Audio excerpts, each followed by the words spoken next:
সরকারি মালিকানায় যাত্রা করলেও ২-৩ বছরের মধ্যে বেসরকারিতে ছাড়া হবে সম্মিলিত ইসলামী ব্যাংক, জানালেন উপদেষ্টা। গ্রাহকের আস্থা ফেরানোই চ্যালেঞ্জ। খেজুর আমদানিতে শুল্ক জটিলতা, চট্টগ্রাম বন্দরে ৭,০০০ মেট্রিক টন ফেলে রেখেছেন আমদানিকারকরা, অভিযোগ ব্যবসায়ীদের। এবারও রমজানে দাম বাড়ার শঙ্কা। অবশেষে সেন্ট মার্টিনের পথে ৩ জাহাজ, প্রথম দিন যাচ্ছেন ১২০০ জন। নির্দেশনা মেনেই প্রবাল দ্বীপ ভ্রমণের প্রতিশ্রুতি, রাত যাপনের সুযোগ পাবেন ২,০০০ পর্যটক। কুয়াকাটা সৈকত জুড়ে শুঁটকি তৈরির ধুম, বাড়ছে চাহিদা। স্থান সংকটে থমকে আছে টেকসই অগ্রগতি, লাগেনি আধুনিকতার ছোঁয়া। জড়িতদের প্রশিক্ষণ ও আর্থিক সহায়তার আশ্বাস। এবং চাহিদা কমের বিপরীতে পর্যাপ্ত যোগানে বিশ্ববাজারে কমছে বিটুমিনের দাম, নিম্নমুখী সীসা পলি ইথিলিনের দর, শক্ত অবস্থানের টিন, ঘুরে দাঁড়ানোর ইঙ্গিত জিঙ্ক অ্যালুমিনিয়ামের।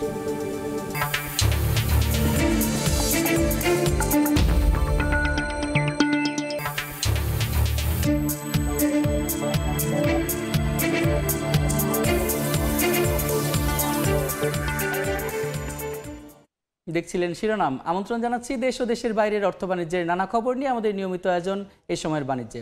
আপনাদের সঙ্গে আছি আমি সাদিক হাসান ইমন। সরকারি মালিকানায় আনুষ্ঠানিকভাবে শুরু হলো দুর্বল ৫ ব্যাংকের সমন্বয়ে গড়ে তোলা সম্মিলিত ইসলামী ব্যাংকের কার্যক্রম। আগামী ২-৩ বছরের মধ্যে ব্যাংকটি ছেড়ে দেওয়া হবে বেসরকারি মালিকানায়। সম্প্রতি ওয়াশিংটন সফরে গিয়ে এমনটাই জানান অর্থ উপদেষ্টা ডক্টর সালেউদ্দিন আহমেদ। শক্তিশালী অপরাধ গোষ্ঠীর কারণেই ব্যাংকগুলোর ম্যানেজমেন্ট কাজ করতে পারেনি বলেও জানান তিনি। ব্যাংকাররা বলছেন ২ বছরেই ব্যাংকের ওপর আস্থা ফেরানো চ্যালেঞ্জিং। কাজল আব্দুল্লাহ রিপোর্ট। লুটপাটের শিকার দেশের ৫ ইসলামী ব্যাংকে একীভূত করে কার্যক্রম শুরুর পথে সম্মিলিত ইসলামী ব্যাংক। অন্যান্য দেশে পুরনো হলেও আর্থিক প্রতিষ্ঠান অধিগ্রহণের ঘটনা বাংলাদেশে এই প্রথম। মূলত অনিয়মের মাধ্যমে ব্যাংকগুলো থেকে বের করা বেশিরভাগ অর্থ পাচারের কারণেই ভঙ্গুর হয়ে পড়ে প্রতিষ্ঠানগুলো। এমন প্রেক্ষাপটে অর্থ মন্ত্রণালয় জানিয়েছে আপাতত সরকারের পক্ষ থেকে পরিচালিত হবে সম্মিলিত ইসলামী ব্যাংক। তবে কার্যক্রম শুরুর পর ২-৩ বছরের মধ্যেই বেসরকারি খাতে ছেড়ে দেওয়ার পরিকল্পনা অর্থ উপদেষ্টার। সম্প্রতি ওয়াশিংটন সফরে গিয়ে বিশ্বব্যাংকের বাংলাদেশ অফিসে এক সাক্ষাৎকারে একথা জানান তিনি। যে ব্যাংকগুলিকে আমরা মার্জ করছি ওদের মামলা করতে পারার সামর্থ্য, ওরিয়েন্টাল ব্যাংক দেশে একটা পাওয়ারফুল গ্রুপ ছিল, আপনারা জানেন। তো ওরা কেস করে, কিন্তু আনফর্চুনেটলি যারা কিনেছে আমি বলবো তাদেরই দুর্বলতা। একটা মালয়েশিয়ান কোম্পানি কিনেছে, তো ওরা যে ম্যানেজমেন্ট, ওদের আরও অনেক জায়গায় ব্যাংক টেক আছে, কিন্তু এখানে যে ম্যানেজমেন্টকে দিয়েছে দে আর নট ভেরি এফিশিয়েন্ট।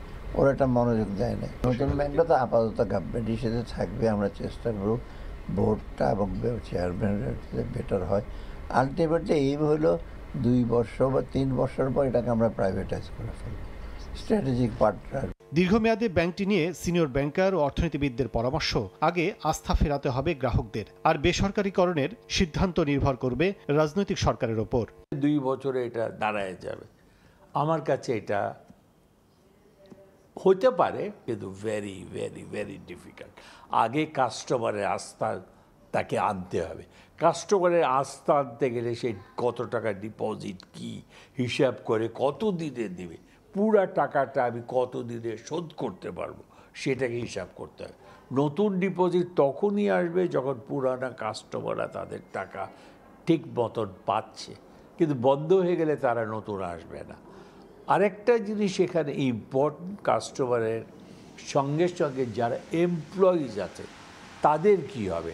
তারা কি গোল্ডেন হ্যান্ডশেক পাবে, ৩ মাসের মাইনা পেয়ে যাবে, না ইমিডিয়েটলি চাকরিচ্যুত হবে, নাকি তাদের চাকরি কন্টিনিউ? এটাও কিন্তু কোনো ডাইরেক্ট কোনো কিছু বলা হয়নি। তাদের বলা হচ্ছে কারা অ্যাডমিনিস্ট্রেটর দেওয়া হয়েছে, তারা সব ঠিক করবে ১ বছর। তারপর এটা বলা হচ্ছে শেয়ার মার্কেটে দেওয়া হবে নতুন শেয়ার, এটা পাবলিক হবে, পাবলিক শেয়ারিং হোল্ডিং হয়ে যাবে।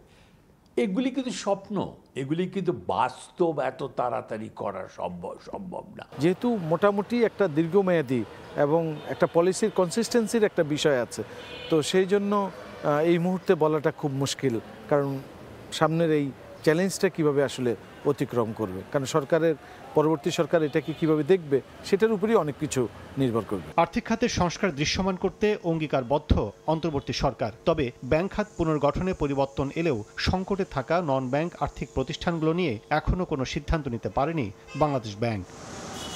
কাজল আব্দুল্লাহ, সময় সংবাদ, ঢাকা। সম্মিলিত ইসলামী ব্যাংকের চেয়ারম্যান হিসেবে নিয়োগ পেয়েছেন সাবেক সচিব মোহাম্মদ আয়ুব ভূঁইয়া। এর আগে রোববারই ব্যাংকটির চূড়ান্ত অনুমোদন দিয়েছে বাংলাদেশ ব্যাংক বোর্ড সভা। বাংলাদেশ ব্যাংক সূত্রে জানা গেছে, সরকারি বিভিন্ন বিভাগীয় সচিব ও যুগ্ম সচিব পরিষদের সদস্য হিসেবে থাকছেন।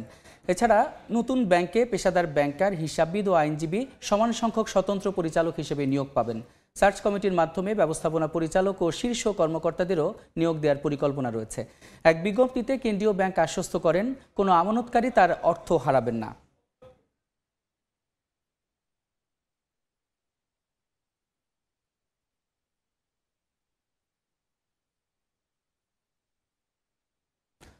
দর্শক, ব্যাংক ও আর্থিক খাতের বর্তমান অবস্থা নিয়ে আলোচনার জন্য আমাদের সঙ্গে ভার্চুয়ালি যুক্ত হচ্ছেন Bangladesh institute of bank management BIBM এর মহাপরিচালক অধ্যাপক ডক্টর শাহ মোহাম্মদ আহসান হাবিব।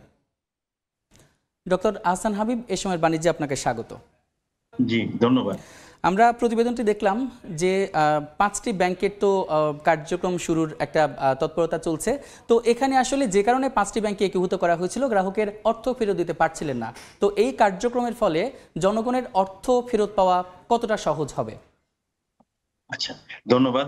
আমি প্রথমে একটু কারেকশন করে দেই। আমি এখনো মহাপরিচালক হিসেবে জয়েন করিনি, নির্বাচিত হয়েছি বাট এখনো জয়েন করিনি।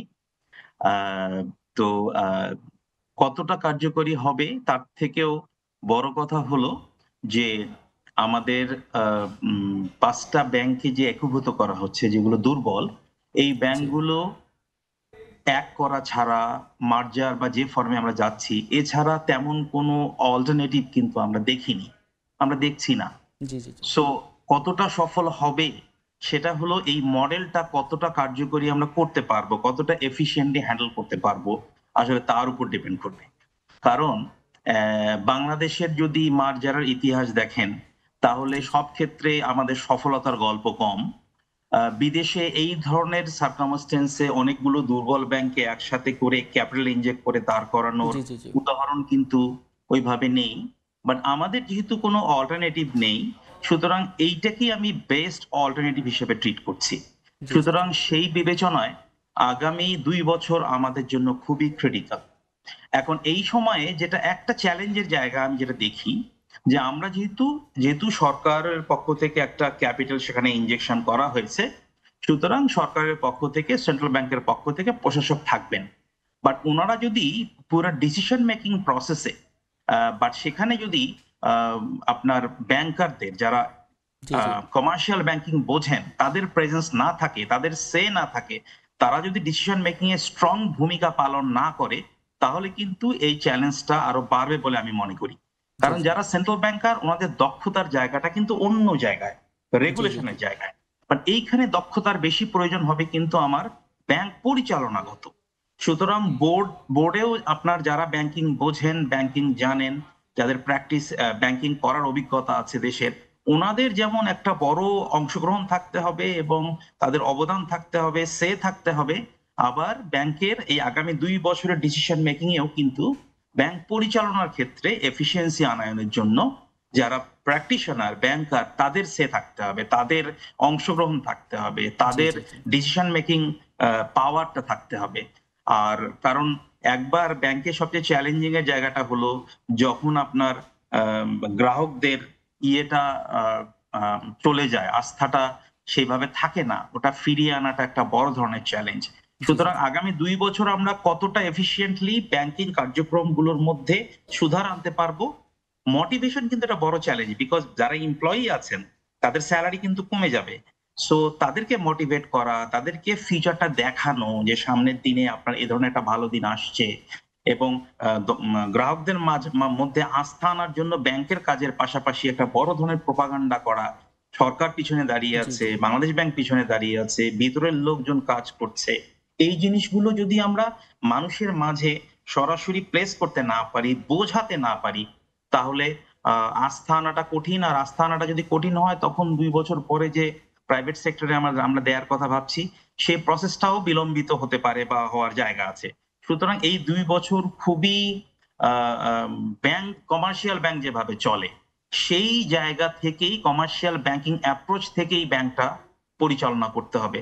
তো সেটার উপরই নির্ভর করছে যে আমরা কোন দিকে যাব আসলে। জি, আপনি পরিচালনা পর্ষদের কথা কিছুক্ষণ আগে বলছিলেন, তো ইতোমধ্যে তো ব্যাংকের চেয়ারম্যান ঘোষণা করা হয়েছে, চেয়ারম্যান কে হবেন, এবং পরিচালনা পর্ষদের সদস্যদেরও তালিকা বেশ ঘোষণা করা হয়েছে।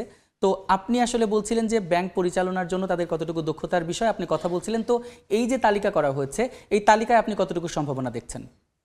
দেখেন, তালিকায় সরকার যেহেতু একটা বড় অংশের ক্যাপিটাল দিচ্ছে, সরকারের অংশগ্রহণ থাকতে পারে, জি কিন্তু সেখানে একটা বড় রোল প্লে করতে হবে যারা ব্যাংকিং বোঝেন, যারা প্র্যাকটিশনার, তাদের একটা বড় রোল প্লে করার সুযোগ দিতে হবে।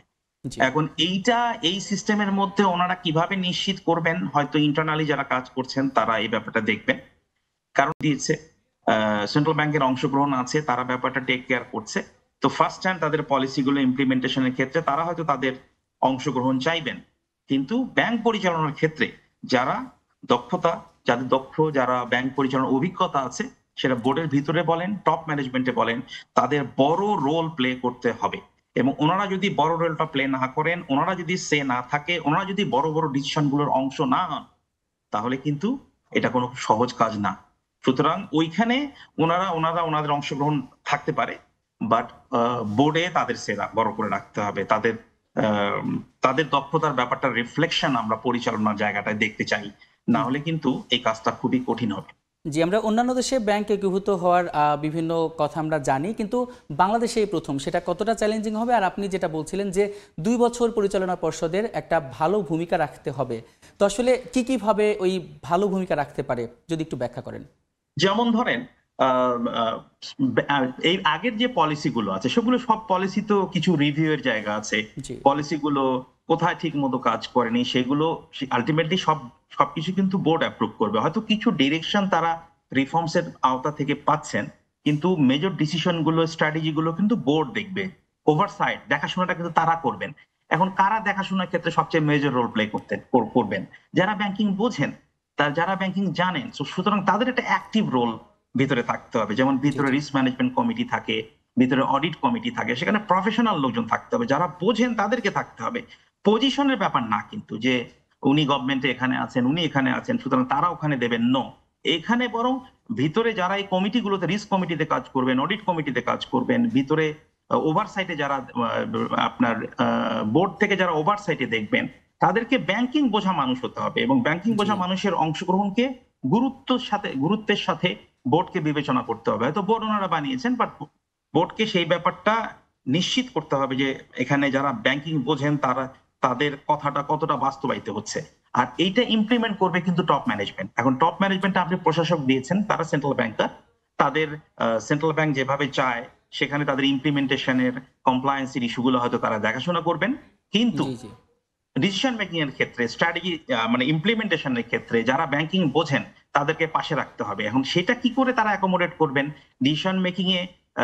ওখানকার যারা টপ ম্যানেজমেন্টের ব্যাংকার অংশ হবেন, যারা এখন আছেন, অথবা নতুন কোনো যারা সেটাতে অংশগ্রহণ করবেন, তাদের দক্ষতার একটা বড় ব্যাপার কিন্তু আছে। কারণ ম্যানেজমেন্ট যদি আপনার যতই প্ল্যানিংটা যাই হোক না কেন, মাঝার আমরা যেভাবেই করি না কেন, এখন যদি ম্যানেজমেন্ট এটা ইমপ্লিমেন্টেশন করতে গিয়ে তাদের মুন্সিয়ানা না দেখায়, তাহলে কিন্তু আমরা যেরকম রেজাল্ট আশা করছি সেরকম রেজাল্ট পাওয়া কঠিন হবে। জি, এখানে আরেকটি বিষয় আমার জানার আছে যে 5টি ব্যাংক একীভূত করা হয়েছিল কিন্তু দুর্বল অর্থনীতির কারণে। অন্যান্য ব্যাংকের অবস্থাও কিন্তু খুব যে ভালো সেটা বলবো না, তার একটাই কারণ, সেটা হচ্ছে অনিয়ম, বিশৃঙ্খলা।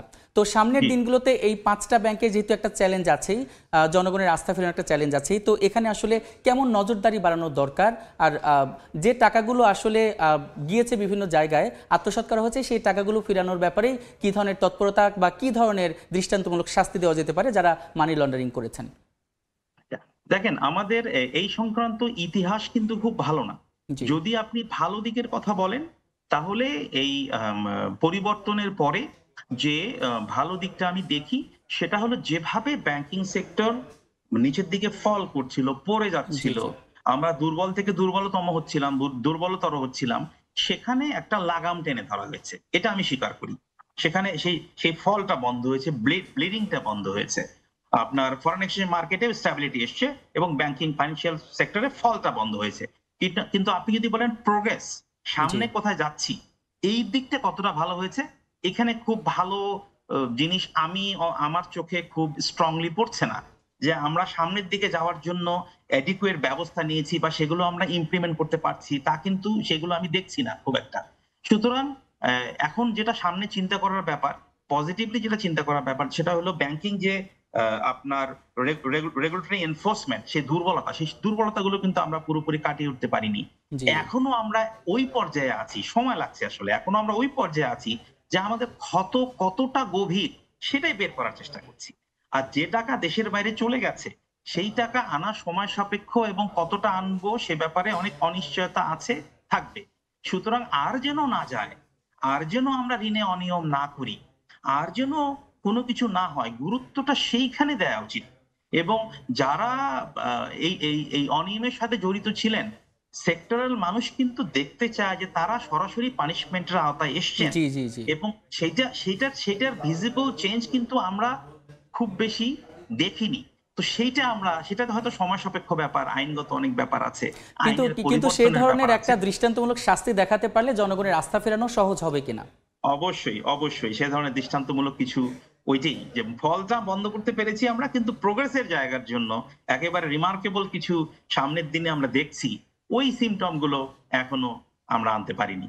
জি, এই যে শেয়ার বাজারে কিন্তু এইসব ব্যাংকে যাদের শেয়ার কেনা ছিল তাদের শেয়ার শূন্য করা হয়েছে। তো এই 5টা ব্যাংক যখন একীভূত হয়ে সম্মিলিত ইসলামী ব্যাংক হলো, এখন আসলে শেয়ারে যারা বিনিয়োগ করেছে তাদের কিন্তু একটা স্বপ্ন কিন্তু আবার দেখতে শুরু করেছেন যে তারা টাকাগুলো ফিরে পাবেন কিনা। তো এই ব্যাপারে আসলে আপনার কাছে কি তথ্য আছে যে শেয়ার বাজারে বিনিয়োগকারীরা কি অর্থ ফেরত পাবেন? দেখেন, কত দ্রুত শেয়ার বাজারে এখন যদি আপনি স্ট্রিক্ট প্রিন্সিপালের মধ্যে দিয়ে যান, রুলের মধ্যে দিয়ে যান, তাহলে যে কোম্পানিগুলো খারাপ করেছে তার শেয়ারের ভ্যালু কিন্তু অলরেডি করে দেওয়া হয়েছে আপনার জিরো, সেখানে আসলে ওইভাবে কিছু নাই। বাট আমি যেটা মনে করি, বাংলাদেশের শেয়ার বাজারের গতিপথ যেভাবে আমরা এগিয়েছি, এবং ওইটা যে ব্যাংকের মতো রেগুলেটেড না, ওখানে যে যাওয়ার জন্য মানুষকে বুঝে শুনে যেতে হয়, বুঝে শুনে ইনভেস্টমেন্ট করতে হয়, এই ব্যাপারে সচেতনতার একটা অভাব কিন্তু সাধারণ মানুষের আছে। এবং এই যে সচেতনতা আমরা তৈরি করতে পারিনি, এই দায় দায়িত্ব কিন্তু সরকার, কোন রেগুলেটর, এটা আগের সরকার রেগুলেটর বা ভবিষ্যতে যারা সরকারে থাকবেন, রেগুলেটর থাকবেন, তারা এই দায় দায়িত্ব থেকে বের হয়ে আসতে পারবেন না। সুতরাং তারা যেমন দায়ী যে তারা না বুঝে শুনে কেন এই সমস্ত জায়গায় ইনভেস্টমেন্ট করলেন, এটা যেমন দায় দায়িত্ব আছে। আর যারা রেগুলেটর আছেন, যারা মেইন স্টেক হোল্ডার আছেন, তারা দায় দায়িত্ব, যারা অডিট করেছেন, আননেসেসারি প্রফিট দেখিয়ে রেখেছেন, তো তাদের দায় দায়িত্ব তো আমরা এগুলোকে বাদ দিতে পারি না যে এগুলো সিস্টেমের পার্ট না। সুতরাং এখন হয়তো সিস্টেমের ভিতর থেকে আপনি যারা এই শেয়ারগুলো কিনেছিলেন তাদেরকে সরাসরি সাহায্য সহযোগিতা করার জায়গাটা কম, স্কোপটা কম। বাট আমার মনে হয় যারা ছোট ছোট ইনভেস্টর, তাদের কোনো না কোনো ধরনের একটা জায়গা থেকে সাহায্য সহযোগিতার একটা সুযোগ বের করে আনা বোধহয় জরুরি। সবার সম্মিলিত সহযোগিতায় কিন্তু দেশের অর্থনীতি এগিয়ে যেতে পারে, সেখানে যাতে ব্যাংক, গ্রাহক সবাই যাতে উপকৃত হন আর দেশের অর্থনীতি এগিয়ে যায়, এটাই আমাদের প্রত্যাশা। আপনাকে অসংখ্য ধন্যবাদ আমাদের সঙ্গে যুক্ত হওয়ার জন্য। আপনাকে অনেক ধন্যবাদ। আমরা এতক্ষণ আলোচনা করছিলাম সম্মিলিত ইসলামী ব্যাংকের চূড়ান্ত অনুমোদন দিয়েছে বাংলাদেশ ব্যাংকের বোর্ড সভা, সেই বিষয় নিয়ে। আর তার জন্য আমাদের সঙ্গে যুক্ত ছিলেন অর্থনীতিবিদ ডক্টর মোহাম্মদ শাহ আহসান হাবিব। শুল্ক হার পুনর্নির্ধারণ জটিলতার নিরসন না হওয়ায় রমজানের দাম বাড়ার পাশাপাশি খেজুরের বাজারে অস্থিরতার সৃষ্টির শঙ্কা তৈরি হয়েছে। গত 4 মাসে 7,000 মেট্রিক টন খেজুর আমদানি হলেও শুল্ক কমার আশায় বন্দরেই ফেলে রেখেছেন আমদানিকারকরা। অবশ্য খেজুর আমদানিতে শুল্কায়নযোগ্য মূল্য ও আমদানি শুল্ক যৌক্তিকরণের সিদ্ধান্ত নিয়েছে সরকার। সাখাওয়াত টিপুর ক্যামেরায় বিস্তারিত জানাচ্ছেন কমল দে।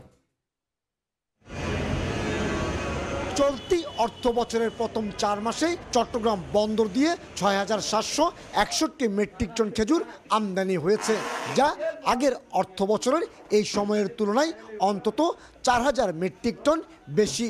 রমজান কাছাকাছি চলে আসলো, শুল্ক হার জটিলতার কারণে ব্যবসায়ীরা খেজুর আমদানির ক্ষেত্রে ধীরে চলনীতিতে চলছে বলে মত শুল্ক কর্মকর্তার। ব্যবসায়ীরা এখনো আশা করে আছেন যে রমজান উপলক্ষে হয়তো টিটেটা কমানো হবে এবং সেক্ষেত্রে তারা আমদানির পরিমাণটা আরও বাড়াবেন। প্রতি বছরই রমজান শুরু হওয়ার কয়েক মাস আগেই খেজুরের বাজার অস্থিরতা যেন স্বাভাবিক ঘটনা হয়ে দাঁড়াচ্ছে। এবারও শুল্ক জটিলতায় ভুগছে খেজুর আমদানি। বিশেষ করে আমদানি করা খেজুর বাজারে আনার পরিবর্তে বন্দরে ফেলে রাখার অভিযোগ করছেন সাধারণ ব্যবসায়ীরা। আমদানি হচ্ছে, আমদানিতে কেউ নিচ্ছে না এখন ফুড থেকে, কারণটা হচ্ছে এখন যদি দাম কমে দেয় তাহলে তো সমস্যা হয়ে যাবে, এই জন্য কেউ খেজুর নিতে চাচ্ছে না। 40-50 টাকা থেকে প্রায় 200 টাকা প্রতি কেজিতে আন্তর্জাতিক বাজারে দাম বেশি। সেই কারণে যদি এবছর ডিউটিটা না কমায় সাধারণ ভোক্তারা খেজুর খেতে পারবে না। বর্তমানে পাইকারি পর্যায়ে সর্বোচ্চ হিসেবে 5 কেজির প্রতি প্যাকেট ম্যাকজুল খেজুর 7,500 টাকা এবং সর্বনিম্ন আজোয়া 2,500 টাকা দরে বিক্রি হচ্ছে। সরকার যদি ডিউটি না কমায় তাহলে খেজুরের বাজার যে পরিস্থিতি এখন, খেজুর আসার সম্ভাবনা নাই। মধ্যপ্রাচ্যের দেশ সৌদি আরব, আরব আমিরাত, মিশর, জর্দান, ইরাক, ইরান এবং তিউনিসিয়া থেকে আমদানি করা হয় এসব খেজুর। চলতি অর্থ বছরের 4 মাসে চাহিদার বিপরীতে খেজুর আমদানি হয়েছে তুলনামূলক বেশি, কিন্তু শুল্ক হার বেশি হওয়ার কারণে সেই খেজুর বাজারে না এনে রেখে দেওয়া হয়েছে রেফার কন্টেনারে করে চট্টগ্রাম বন্দরে। তবে ব্যবসায়ীরা বলছেন আগামী 15 দিনের মধ্যে শুল্ক হার কমানো হলে আমদানি যেমন বাড়বে ঠিক তেমনি আমদানি করা খেজুরও চলে আসবে বাজারে এবং দামও থাকবে সাধারণ মানুষের ক্রয় ক্ষমতার মধ্যে। চট্টগ্রামের ফলমন্ডি থেকে কমল দে, সময় সংবাদ।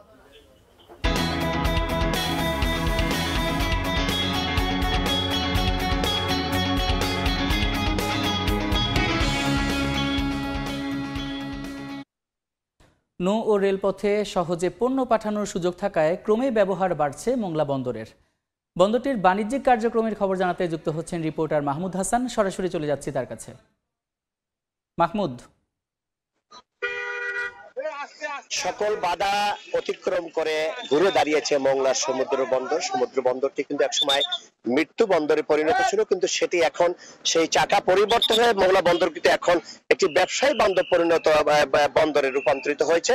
তবে বন্দর কর্তৃপক্ষ আমাদের যেমনটি জানিয়েছে যে এই বন্দরটি কিন্তু আজকের 75 বছর পার করে আজকে 76 বছরে পদার্পণ করলো মোংলা সমুদ্র বন্দর। 1950 সালের 1 ডিসেম্বর অর্থাৎ ঠিক এই দিনে সিটি অফ লায়ন্স নামে একটি জাহাজের পণ্য খালাসের মধ্য দিয়ে এই বন্দরের শুভ সূচনা করা হয়। তবে সেখান থেকে যখন 90 দশকে কিন্তু এই বন্দরটি বিরাম পড়ে গেছিল, একসময় কিন্তু প্রায় বন্ধ হওয়ার উপক্রম হয়েছিল এই মোংলা সমুদ্র বন্দর, কিন্তু পরবর্তী পদক্ষেপে কিন্তু মোংলা বন্দরটি আবার পুনরায় কিন্তু ঘুরে দাঁড়িয়েছে এবং পরপর বেশ কয়েকটি বড় বড় মেগা প্রকল্প গ্রহণ করার কারণে কিন্তু এই মোংলা বন্দর এখন লাভজনক প্রতিষ্ঠানে পরিণত হয়েছে। বন্দর কর্তৃপক্ষ আমাদের যেমনটি জানিয়েছে যে মোংলা বন্দরে এই চলতি অর্থ বছরের এই 6 মাসে প্রায় 50 লক্ষ মেট্রিক টন পণ্য এখান থেকে খালাস করা হয়েছে। 3.5 শতাধিক দেশ বিদেশি জাহাজ পণ্য নিয়ে মোংলা বন্দরে নোঙর করেছে। এছাড়াও কিন্তু এখান থেকে নূতন করে যে গার্মেন্টস পণ্য এখান থেকে রপ্তানি হচ্ছে এবং দেশের যতগুলো রিকন্ডিশন গাড়ি মোংলা বন্দরে দেশে বাংলাদেশে আমদানি হয় তার কিন্তু 70% গাড়ি কিন্তু মোংলা বন্দর দিয়ে খালাস হচ্ছে। তবে সব মিলিয়ে যে মোংলা বন্দরের এখন অবস্থা কিন্তু অনেকটাই পরিবর্তন হয়ে গেছে। বন্দর কর্তৃপক্ষ আমাদের যেমনটি জানিয়েছে যে এইখানে যে যতগুলো প্রকল্প গ্রহণ করা আছে, অর্থাৎ বেশ কয়েকটি প্রকল্প কিন্তু এখানে চলমান রয়েছে। তার মধ্যে গুরুত্বপূর্ণ প্রকল্প হলো বন্দর ড্রেজিং প্রকল্প। এই ড্রেজিং প্রকল্প বর্তমান চলমান আছে এবং বর্তমান সরকারের যে প্রচেষ্টা, এখানে চীন সরকার কিন্তু 1538 কোটি টাকার কয়েকটি প্রকল্প গ্রহণ করা হয়েছে। তবে এই প্রকল্পগুলো যখন শেষ হবে, অর্থাৎ নূতন করে যে প্রকল্পগুলো চালু হবে এবং পুনর প্রকল্পগুলো যখন শেষ হবে, তখন এই বন্দরটি একটি আন্তর্জাতিক বন্দরে রূপান্তরিত হবে। কারণ এখান থেকে নৌপথ, সড়কপথ এবং রেলপথ সচল রয়েছে।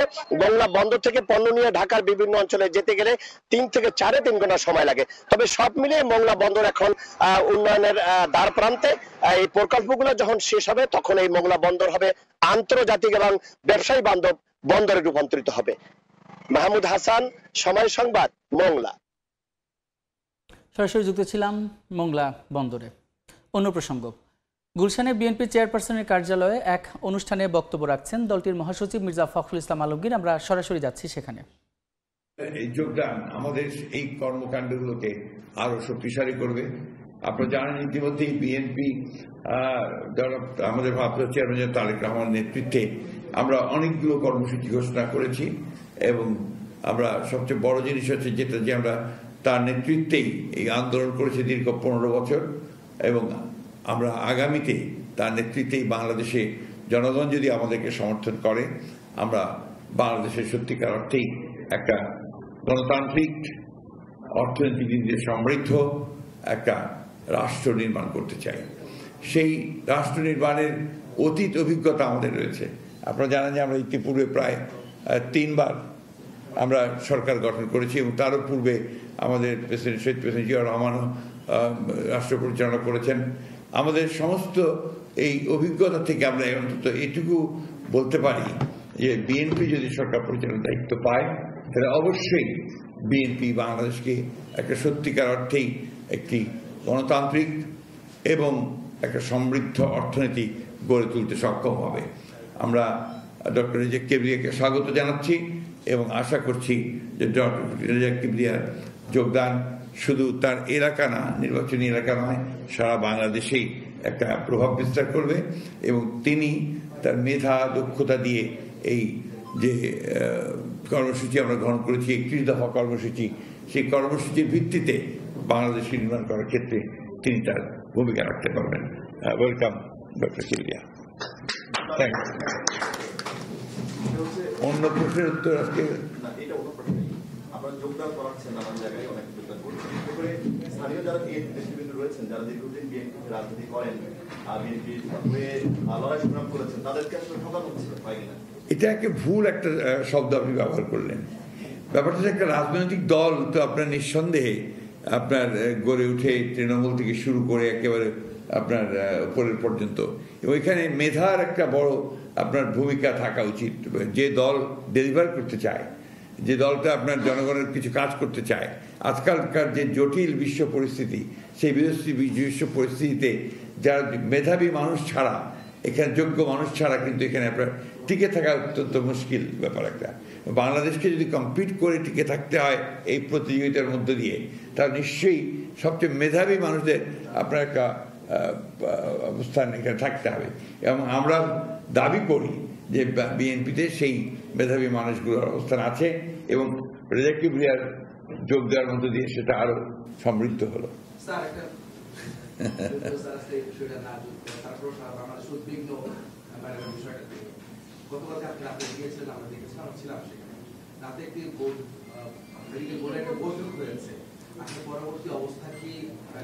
এটা আপনার তার মেডিকেল বিষয়গুলো তো আপনার ওখানে ডক্টর জাহিদকে দায়িত্ব দেওয়া হচ্ছে, তিনি এটা আপনাদের সামনে নিশ্চয়ই আজকে বলবেন। আমি শুধু এটুকু বলতে পারি যে তিনি অসুস্থ, এবং আমাদের চিকিৎসকরা কাজ করছেন, আপ্রাণ চেষ্টা করছেন, দেশি বিদেশি সমস্ত চিকিৎসকদেরকে যুক্ত রেখেই তারা চিকিৎসাটা করছেন, এবং আল্লাহ তাআলার কাছে আমরা সবসময় গোটা দেশবাসী এই দোয়া করছি যে আল্লাহ তাআলা তাকে যেন সুস্থ করে দেন এবং তিনি সুস্থ হয়ে আমাদের মাঝে আসেন। Thank you. No more questions on that, please.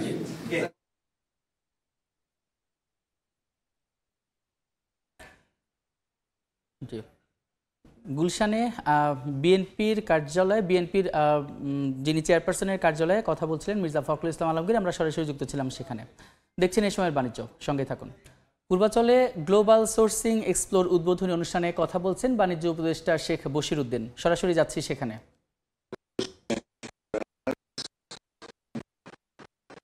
Explore new avenues for diversifications and innovations. Your dynamism, determination,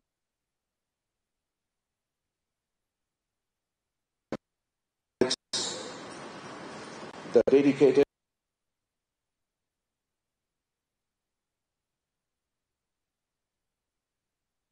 and all partners whose hard work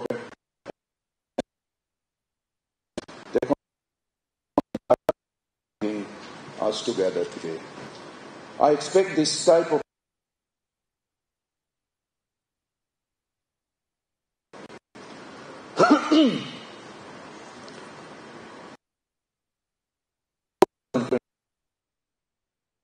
পূর্বাচলে কথা বলছেন বাণিজ্য উপদেষ্টা শেখ বশির উদ্দিন। আমরা সরাসরি যুক্ত ছিলাম সেখানে। এবার জানাবো পুঁজিবাজারের খবর। সপ্তাহের দ্বিতীয় কার্যদিবসে প্রধান সূচকের নিম্নমুখী প্রবণতায় চলছে শেয়ার বেচাকেনা। এই মুহূর্তের পরিস্থিতি জানাতে নিয়ে যাচ্ছি ডিএসসি ওয়েবসাইটে।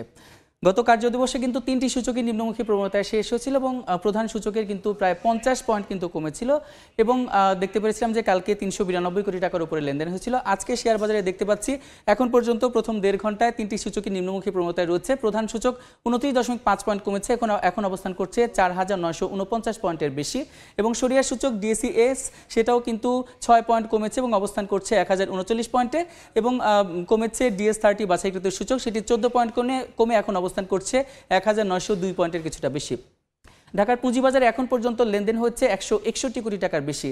যে কোম্পানিগুলো এখন লেনদেন করছে তার মধ্যে 70টি কোম্পানির শেয়ারের দাম বেড়েছে, 250টি কোম্পানির শেয়ারের দাম কমেছে এবং এখন পর্যন্ত অপরিবর্তিত অবস্থায় রয়েছে 58টি কোম্পানির শেয়ারের দাম।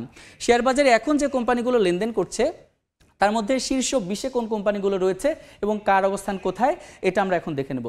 প্রথমেই রয়েছে খান ব্রাদার্স পিপি ওভেন ব্যাগ ইন্ডাস্ট্রিজ লিমিটেড, যার একটি শেয়ার এখন বিক্রি হচ্ছে 65 টাকা 80 পয়সায়।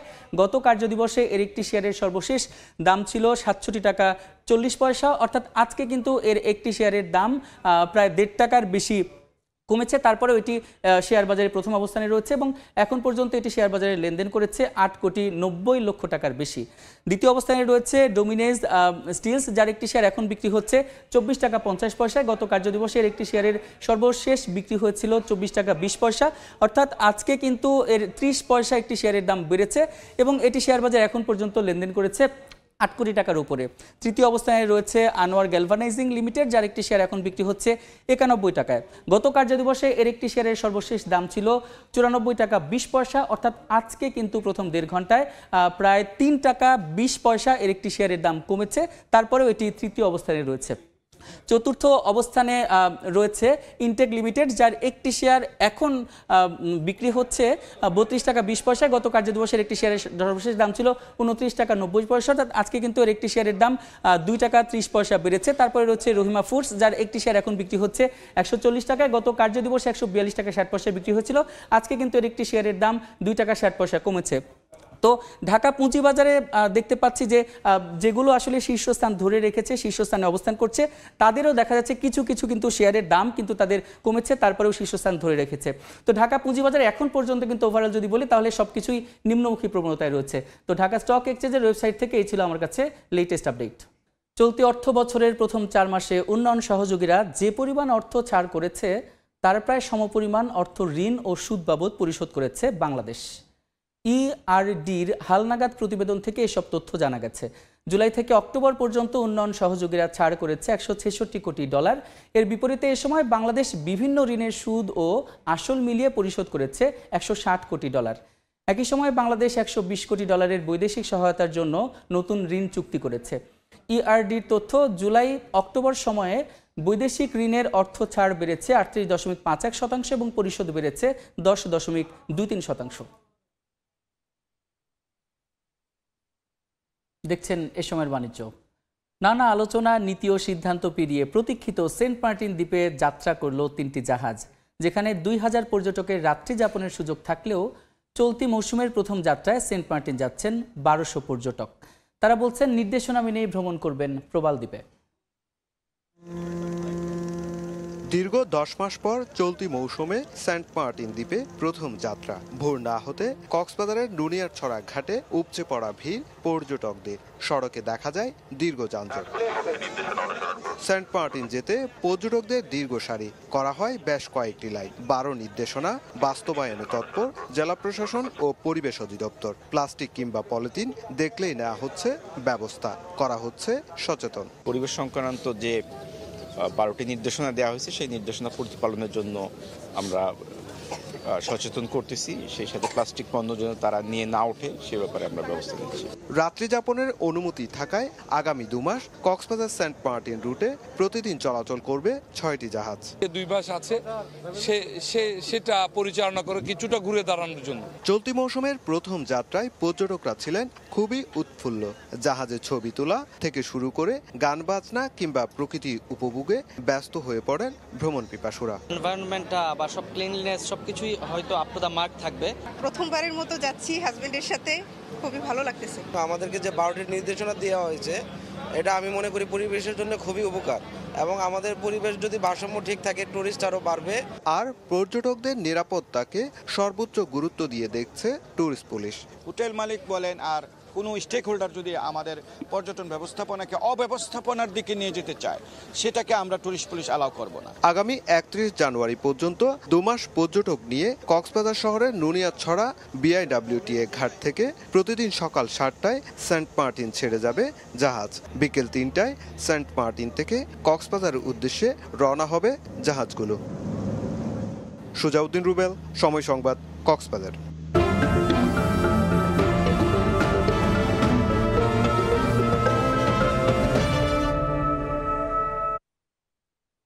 কুয়াকাটা সৈকত জুড়ে এখন শুঁটকি তৈরির ধুম, তবে এখনও আধুনিকতার ছোঁয়া পায়নি এ শিল্প। স্থায়ী জায়গার সংকটে টেকসই অগ্রগতি থমকে আছে। কুয়াকাটার সাগর পাড়ে বাঁশ আর কাঠের তৈরি অস্থায়ী ঘর, পাশে সারিবদ্ধ মাচা। কেউ সমুদ্র থেকে তীরে তুলছেন মাছ, কেউ প্রক্রিয়াজাত করছেন, আবার কেউ রোদে শুকাচ্ছেন মাচার উপর। নারী পুরুষ মিলিয়ে এমন কর্মব্যস্ততা দেখা যায় পুরো কুয়াকাটা সমুদ্র সৈকত ও আশপাশের শুটকি পল্লী জুড়ে। শীতের শুরু থেকেই প্রাণ ফিরে পায় এসব পল্লী। অর্ধশতাধিক সামুদ্রিক মাছের শুটকি উৎপাদন হয় এখানে। সম্পূর্ণ প্রাকৃতিকভাবে শুকানো এসব মাছ পর্যটকদেরও পছন্দের। এত সুন্দর প্রসেসিং করে, এটা দেখার পর আমার শুটকির প্রতি আগ্রহটা অনেক বেশি বেড়ে গেছে। ভালো লাগলো যে ওনারা মানসম্মতই করছে। বিদেশিও এই বাজারজাতকরণের মাধ্যমে দেশের অর্থনৈতিক উন্নতি হচ্ছে। তবে এখনো আধুনিকতার ছোঁয়া নেই এই শিল্পে। উদ্যোক্তারা বলছেন স্থায়ী জায়গা না থাকা আর বিনিয়োগের অভাবই বড় বাধা। সন্ধ্যা 6টা 6:30 পর্যন্ত কাজ করি, 500 টাকা বেতন চলে, 2 বেলা খাওয়াই। আমরা যদি সরকারের দ্বারা একটা নির্দিষ্ট স্থান পাইতাম, আমরা 12 মাস করতে পারতাম। এদিকে সরাসরি সৈকতের পাশেই চলছে শুটকি প্রক্রিয়াজাতকরণ। এতে পরিবেশের উপর পড়ছে বিরূপ প্রভাব। নির্দিষ্ট কোনো জায়গায় অবশ্যই অবস্থানগত ছাড়পত্র এবং পরিবেশগত ছাড়পত্র গ্রহণপূর্বক পরিবেশ সম্মতভাবে শুটকি প্রক্রিয়াজাত করলে সেক্ষেত্রে পরিবেশ দূষণের সম্ভাবনাটা কম থাকে। শুটকি শিল্পের সঙ্গে জড়িতদের প্রশিক্ষণ ও আর্থিক সহায়তার আশ্বাস মৎস্য বিভাগের। কুয়াকাটা অঞ্চলে কোনো একটা নির্দিষ্ট এলাকা আমাদের শুটকি চাষিদের জন্য যদি তারা যদি হস্তান্তর করত, রপ্তানিযোগ্য পণ্য হিসাবে আমাদের শুটকিকে তৈরি করতে পারত। জেলায় বড় ছোট মিলিয়ে 30টির বেশি শুটকি পল্লী রয়েছে, যেখানে প্রতি মৌসুমে কাজ করেন 15 থেকে 20 হাজার শ্রমিক। প্রায় 50 বছর ধরে এখানে চলছে শুটকি প্রক্রিয়াজাতকরণ, কিন্তু আজও গড়ে ওঠেনি স্থায়ী শুটকি পল্লী, যার ফলে এখনও নিশ্চিত হয়নি টেকসই শুটকি উৎপাদন আর সুরক্ষিত কর্মপরিবেশ। শিকদার জাবির হোসেন, সময় সংবাদ, পটুয়াখালী। দেখছেন এই সময়ের বাণিজ্য।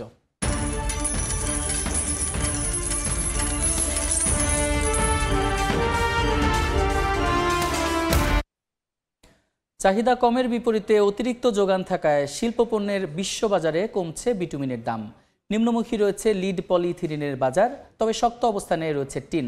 ঘুরে দাঁড়ানোর ইঙ্গিত জিঙ্ক অ্যালুমিনিয়ামের। শিল্পপণ্যের বিশ্ববাজারে লাগাতার কমছে বিটুমিনের দাম। আন্তর্জাতিক বাজার বিশ্লেষণকারী মার্কিন গবেষণা প্রতিষ্ঠান দ্য ট্রেডিং ইকোনমিক্সের তথ্য, বর্তমানে প্রতি মেট্রিক টন $420.98 বিক্রি হওয়া বিটুমিনের দাম এক সপ্তাহে 1.8 আর মাসে 7.08 ও চলতি বছরের জানুয়ারি থেকে নভেম্বর পর্যন্ত কমেছে 18.5%।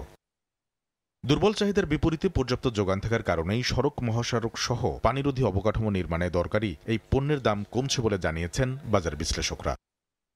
লিডের বাজার দরও রয়েছে নিম্নমুখী। গেল এক মাসে 2.32% কমে বিশ্ববাজারে প্রতি মেট্রিক টন এই শিল্পপণ্য বিক্রি হচ্ছে $1982.65। বড় ধরনের পতনের মুখে রয়েছে পলিইথিলিনের দাম। এক মাসে 3 আর গেল 11 মাসে প্রায় 21% কমে সোমবার সকালে এই পণ্য বিশ্ববাজারে বেচাকেনা হয়েছে $944.44।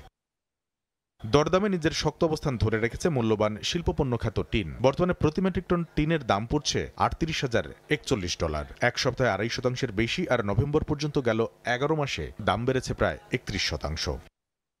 এদিকে ঘুরে দাঁড়ানোর ইঙ্গিত দিয়েছে মাঝখানে পতনের মুখে পড়া জিঙ্ক। এক মাসে 1% কমলেও গেল এক সপ্তাহে এই শিল্পপণ্যের দাম বেড়েছে প্রায় 2.5%।